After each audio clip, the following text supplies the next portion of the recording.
नमस्कार ओडिशावासी। आज हूँ जून मास 15 तारीख। तेणु ओडिशा रे कौन जिले रे कि काल बैशाखी तो कौन जिले रे कि तापमात्रा वृद्धि पाइब, तेणु कौन जिले रे कि घड़घड़ी बतास हम, कौन जिले पवन जोर बह सहित जोर वर्षा हम एवं कौन जिले रे केते कौन तापमात्रा वृद्धि पाउछि एवं केते डिग्री सेल्सियस गरम हम, ता सहित देश एवं राज्य रे कौन जिले रे कि कौन राज्य रे कि केते तापमात्रा वृद्धि पाउछि, केते गरम देउछि, कौन जिले रे कि वर्षा जोर सोर अच्छी सब भिडियो कहबी। तेणु भिडियो स्किप न कर प्रथम शेष जाए देखंतु एवं चैनल को प्रथम करी आसि लाइक कमेंट शेयर सब्सक्राइब करंतु। तेणु आपण माने जानिबे सर्वप्रथम ए न्यूज चैनल पाणीपाग सूचना अपडेट मिलता है।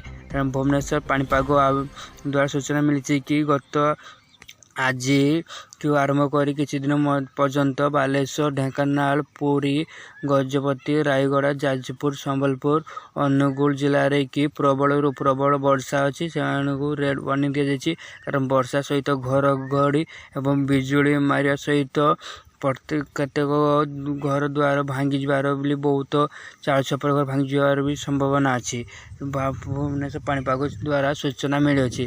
तेणु आपण मैंने वर्षा सतर्क सावधान रुहतु एवं केतेक जिले में कि ग्रीन वार्निंग दि जापरिक जाजपुर, कटक, सब जिले जाजपुर, कटक एवं नयापड़ा, केन्द्रापड़ा, सब बलांगीर ये सब जिले में कि ग्रीन वार्निंग दि से सब जिले में कि चाष कार्य करने बहुत बहुत उन्नत हम। कारण चाष करने कृषि मैंने वर्षा पे अग्रसर होते से सब जिले में चाष कार्य करने बहुत भल हम एवं केतेक जिले में कि तापमात्रा वृद्धि पाउछि सेपरिक कोरापुट, कलाहांडी, नवरंगपुर, रायगड़ा जिले में कि प्रबल प्रबल गुड़गुड़ी अच्छी एवं तापमात्रा बहुत वृद्धि पाउछि। 50 रु अधिक पार तापमात्रा वृद्धि पाइब एवं जो माने खरार घर बाहरतु ना, जो माने बाहर जरूर काम घर बाहरतु एवं बाहर से छता एवं जल बोतल, चश्मा, चप्पल माड़िकी से खरार बाहरतु। कारण खरार तांडव बहुत बड़ रचुची एवं केतेक जिले में कि दिन खरा दौची तो राति बेले जोरसोर पवन सह वर्षा होची।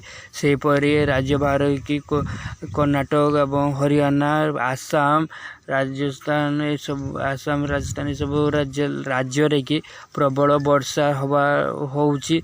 तेणु राजस्थान मध्य प्रबल गुड़गुड़ी होची। तेणु आपण मैंने कौन डिस्ट देखुंट वीडियो को आपण प्रथम आसते लाइक कमेंट शेयर करंतु एवं चैनल को सब्सक्राइब करंतु एवं नोटिफिकेशन बटन को ऑल करंतु।